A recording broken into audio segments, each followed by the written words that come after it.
देख रहे हैं नेटवर्क 33 राजकुमार के साथ। तो चलिए बढ़ते हैं आज की कहानी की ओर। दोस्तों, कोरोना महामारी के दौरान जब पूरा भारत देश डर और खौफ के मारे अपने घरों में बंद रहता था, तो दूसरी तरफ एक घटना ने भी खुलकर अपने कहर को ढा दिया।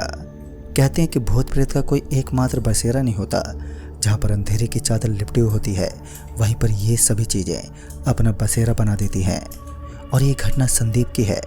संदीप लॉकडाउन के पहले ही दुबई गया हुआ था, लेकिन दुबई से आने के बाद वो जयपुर के एक एयरपोर्ट में अटक गया। जयपुर राजस्थान का एक मशहूर ज़िला है। बाद में उसने किसी तरह उस ज़िले से अपना पीछा छुड़वाया और अपने घर की तरफ रवाना हुआ। तो आइए जानते हैं कि संदीप के इस सफ़र की एक खौफनाक कहानी। तकरीबन 2 महीने के लॉकडाउन के बाद जब संदीप अपने घर की तरफ रवाना हुआ था, तो उसकी आंखों में खुशी साफ साफ झलक रही थी। उसे आज घर वालों से मिलने की खुशी का अंदाजा हो रहा था। लॉकडाउन के बाद 2 या 3 दिनों के उस गैप में संदीप जयपुर के एक बस स्टैंड पर पहुंच गया। बस स्टैंड पर दाखिल होने के बाद संदीप की आंखें किसी ऐसी बस की तलाश में जुट गईं जो उसे सही सलामत अपने गांव तक छोड़ सके। घना कोहरा अंधेरा भी हो चुका था। ठंडी ठंडी और शीतल हवा रात में एक गर्म जिस्म को राहत जरूर दे रही थी। फिर संदीप की नज़र एक रेड कलर की गाड़ी पर पड़ी, तो उसने देखा कि वो गाड़ी बस स्टैंड से निकलती हुई उसके गांव की तरफ ही रवाना हो रही है। लिहाजा संदीप भागता हुआ उस गाड़ी के पास पहुंच गया। क्योंकि गाड़ी की गति बिल्कुल कम थी, तो ऐसे में गाड़ी के पास पहुंचने के बाद संदीप ने गाड़ी का दरवाज़ा खटखटाया। उस गाड़ी की विंडो धीमी गति के साथ नीचे की तरफ गिरने लगी और विंडो नीचे गिरने के बाद संदीप ने देखा कि उस गाड़ी के अंदर सिर्फ एक ड्राइवर ही मौजूद था। बाकी की पूरी गाड़ी एकदम खाली नजर आ रही थी। संदीप उस ड्राइवर को पूछते बोला, वो भाई साहब रानीगंज जाना है, क्या आप छोड़ देंगे मुझे? इस नाम को सुनते ही उस ड्राइवर का पूरा चेहरा एकदम से सफ़ेद पड़ गया। उसने ना कहते हुए अपनी गाड़ी स्टार्ट की और वहाँ से निकल पड़ा। संदीप को रानीगंज बसोदा रेलवे स्टेशन पर जाने के पश्चात अपने गांव की ओर रवाना होना था, जिस वजह से उसे सबसे पहले रानीगंज पहुंचना था, जिसकी दूरी यहां से लगभग 8 किलोमीटर की थी। संदीप ये आस लेकर रानीगंज की ओर बढ़ने लगा कि उसे बीच रास्ते में कोई ना कोई गाड़ी वाला तो ज़रूर मिल ही जाएगा। सड़क एकदम सुनसान, एक पत्ता भी इधर से उधर हिल तक नहीं रहा था और ये शानदार चुप्पी बता रही थी इस सड़क की मासूमियत भरी खौफनाक दास्तां। ऐसा खामोश वातावरण संदीप अपनी लाइफ में पहली बार किसी सड़क को देख रहा था। और उस समय कोरोना का कहर था, तो इस तरह सन्नाटा होना भी एक लाजमी सी बात थी। खैर, ये सब चल ही रहा था कि संदीप की नज़रें सड़क के किनारे खड़े एक ऑटो रिक्शे पर पड़ी। तो कोई अपने पैरों को ऊपर किए उस रिक्शा में लेटा हुआ था। पहले तो उस रिक्शे में कुछ भी ठीक से दिखाई नहीं दिया, और बाद में जब संदीप उस ऑटो के पास पहुंचा तो उसमें उसी ऑटो का वो ड्राइवर लेटा हुआ था जो नींद में था। लिहाजा संदीप उसे हाथ लगाते बोला, अरे भाई साहब, रानीगंज चलोगी क्या? नींद टूटने के बाद उस ऑटो ड्राइवर ने अपनी मुंडी हाँ में हिलाई और बोल पड़ा, हाँ चलेंगे, लेकिन इतनी रात होने के नाते आपको डबल किराया देना होगा। इतना सुनते ही संदीप बिना कुछ सोचे समझे उस ड्राइवर को हाँ कह दी और फिर संदीप भी उस ऑटो के अंदर दाखिल हुआ। ऑटो के अंदर बैठने के बाद उस ऑटो ड्राइवर ने ऑटो को स्टार्ट किया, लेकिन इससे पहले संदीप की नज़र उस सड़क के बगल में बैठे हुए एक भिखारी पर पड़ी। तो वह संदीप की तरफ देखकर बार बार एक हल्की हल्की मुस्कान दे रहा था। अब संदीप उसकी इस मुस्कुराहट को तो नहीं समझ पाया, मगर हाँ, वो भिखारी देखने में काफ़ी अजीब लग रहा था। संदीप ने उस भिखारी की तरफ अपना हाथ लाया, लेकिन बदले में उस भिखारी ने अपना चेहरा क्रोध के साथ संदीप को दिखाना शुरू कर दिया। संदीप ने उसकी तरफ देखना बंद कर दिया और फिर चुपचाप वहाँ से निकल पड़ा। ऑटो अच्छी खासी रफ्तार के साथ सड़क पर दौड़ रही थी। रास्ता भी थोड़ा लंबा था और संदीप तो पीछे वाली सीट पर बैठा हुआ था, तो ऑटो ड्राइवर काफ़ी आराम के साथ ऑटो को ड्राइव कर रहा था। इतने में ऑटो के सामने एक बिल्ली पहुंच गई और उस बिल्ली के पहुंचते ही ऑटो ड्राइवर ने कसकर एक जोर का ब्रेक लगाया। ब्रेक लगाने की वजह से संदीप आगे वाले पाइप से टकरा गया, जिस वजह से संदीप आग बबूला होते हुए उस ड्राइवर पर भड़क पड़ा। और इस बार संदीप का गुस्सा इतना जोर का था कि उसने उस ड्राइवर का शर्ट पकड़ लिया और उसे पीछे की तरफ खींचने लगा। लेकिन उस ऑटो ड्राइवर का गुस्सा देखने के बाद संदीप का पूरा शरीर एकदम से कांप उठा। उसे अपनी आंखों पर इस वक्त यकीन ही नहीं हो रहा था कि जिसके साथ वह सफ़र काट रहा था असल में वह कोई इंसान नहीं बल्कि शैतानों की खौफनाक बस्ती का एक भयानक और अजीब सा डरावना शख्स है, जिसके 2 दांत उसके मुंह से बाहर निकले हुए थे। संदीप का बदन एक पल के लिए कांपने लगा, लेकिन दूसरे ही पल उसने हिम्मत जुटाई और उस ऑटो से नीचे कूद गया और वो तुरंत भागने लगा। संदीप सड़क से नीचे उतर गया। संदीप को अपने सामने की ओर एक छोटा सा मकान दिखा और उस मकान की तरफ से एक छोटा सा कुत्ता भी दिखाई दे रहा था। और ये देखकर उसे ऐसा ही लगा मानो इस घर के अंदर किसी फैमिली का निवास हो।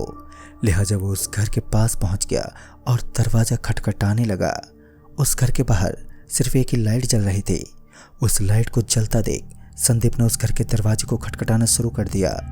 थोड़ी ही देर के बाद एक आदमी जिसने उस घर के दरवाजे को खोला तो उसमें से एक महिला भी बाहर निकली और वो दोनों संदीप को घर के अंदर आने का सुझाव देने लगे।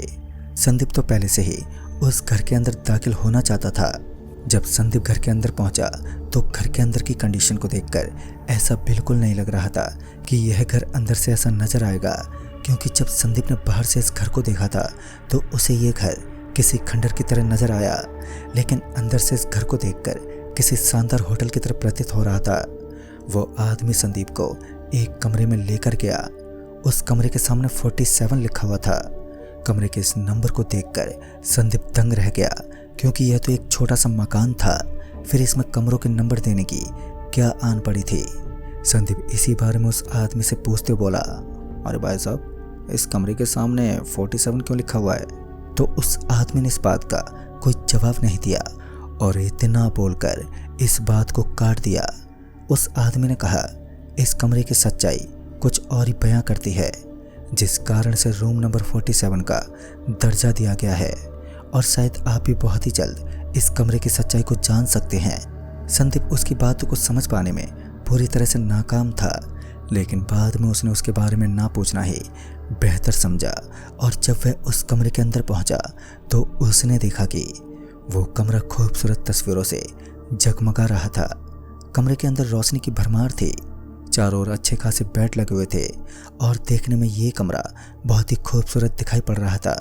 डरा सहमा संदीप उस कमरे के एक बेड पर बैठ गया और अपने भूखे पेट पर ताज्जुब करने लगा, क्योंकि कुछ देर पहले ही उसने नाश्ता किया था, मगर इसके बाद भी उसके पेट में चूहों ने आतंक मचाना शुरू कर दिया। धीरे धीरे उस कमरे की लाइट अपने आप ही बंद होने लगी और तभी एक आदमी अपने हाथ में एक प्लेट लेकर उस कमरे के अंदर दाखिल हुआ। उस कमरे में पहुंचने के बाद वो संदीप के पास पहुंचा और उसके हाथ में उस थाली को थमाते बोला, बेटा तुम भोजन करो, तब तक मैं तुम्हारे लिए पानी लेकर आता हूँ। और इतना बोलने के बाद वो आदमी उस कमरे से बाहर निकल गया। लेकिन जब उस मंद मंद रोशनी में संदीप की नज़र उस थाली के अंदर पड़ी तो उसने पाया कि उस गोल गोल थाली के अंदर कुछ कटी हुई हड्डियां रखी हुई थी। संदीप ने अपनी ज़िंदगी में पहले कभी भी मांस का सेवन नहीं किया था, और जब उसकी आंखों के सामने चिकन रखा गया तो उसे काफ़ी अजीब और बुरा लगा। वो गुस्से से तिलमिलाता हुआ उस कमरे से बाहर निकला और उस प्लेट को बाहर की तरफ फेंक दिया, और जैसे वो प्लेट एक पत्थर से टकराई तो उसके अंदर से आग निकलने लगी। ये नज़ारा सच में काफ़ी अजीब था, और इसको देखने के बाद अब संदीप समझ चुका था कि इस समय वो जिस घर के अंदर पहुंचा है असल में उस घर की सच्चाई कुछ और ही बयां करती है। लेकिन संदीप उन बातों से अनजान होकर उस घर के कमरे में प्रवेश कर गया, और अब यहाँ से निकल पाना भी बहुत ही मुश्किल होने वाला था। वो चुपचाप किसी अनजान शख्स की तरह उस घर से बाहर निकलने की कोशिश में जुट गया। संदीप जिस कमरे के अंदर मौजूद था उस कमरे के अंदर कोई खिड़की तक नहीं थी, सिर्फ एक दरवाज़ा था जो यहाँ से निकलने का स्रोत भी था। सबसे पहले संदीप उस कमरे से बाहर निकला, लेकिन उस कमरे से बाहर निकलने के बावजूद भी उसके सामने चार दीवारी से कैद एक बड़ा सा ड्रम नज़र आ रहा था। दिखने में ऐसा लग रहा था मानो संदीप इस समय किसी कमरे में नहीं बल्कि एक ड्रम के अंदर मौजूद हो जो चारों तरफ से ढका हुआ था। संदीप थोड़ा असमंजस में था, लेकिन बाद में उसे वहाँ से निकलने का एक खुफिया रास्ता नज़र आया, और इतने में उसे ऑटो की आवाज़ सुनाई देने लगी, और उसे समझने में ये समय नहीं लगा कि यह ऑटो की आवाज़ कहीं और से नहीं बल्कि उसी जगह से आ रही है जहाँ से मैं उस ऑटो को छोड़कर सीधा उस तरफ भाग निकला था जिस तरफ से मुझे एक घर नजर आया था। लेकिन किस्मत मेरी ऐसी थी कि वह घर भी एक भूतिया घर निकला। मगर वो इस बात को अच्छे से जानता था कि अगर वह इस घर के अंदर कुछ समय के लिए और रुक भी गया तो उसकी मौत बिल्कुल तय है। फिर जब वो घर से बाहर निकला तो उसे एक बार फिर वही ऑटो रिक्शा वाला वहाँ पर नजर आया जिसकी मुंडी उसके धड़ से अलग थी, यानी कि उसका सिर्फ शरीर ही नजर आ रहा था, उसका चेहरा वहाँ से गायब था। संदीप को समझ ही नहीं आ रहा था कि इस हालत में वह कौन सा कदम उठाए। बाद में संदीप वहाँ से अपने कदमों को पीछे हटाते हुए तुरंत ही उस सड़क की तरफ भागने लगा।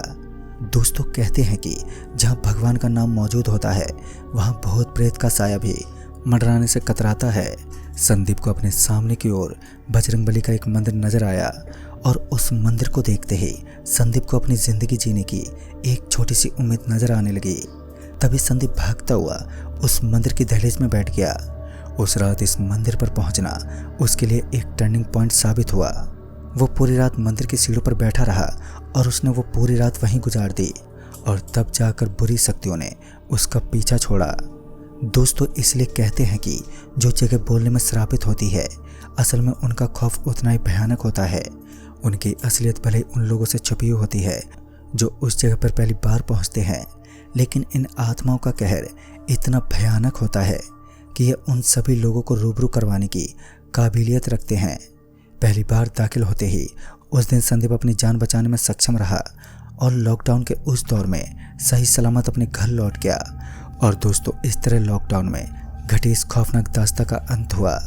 आज भी ये घटना 2 साल के बाद उसी तरह से मशहूर है जैसे कोई मूवी बनाई गई हो। तो दोस्तों इस कहानी में बस इतना ही। तब तक के लिए बाय एंड टेक केयर।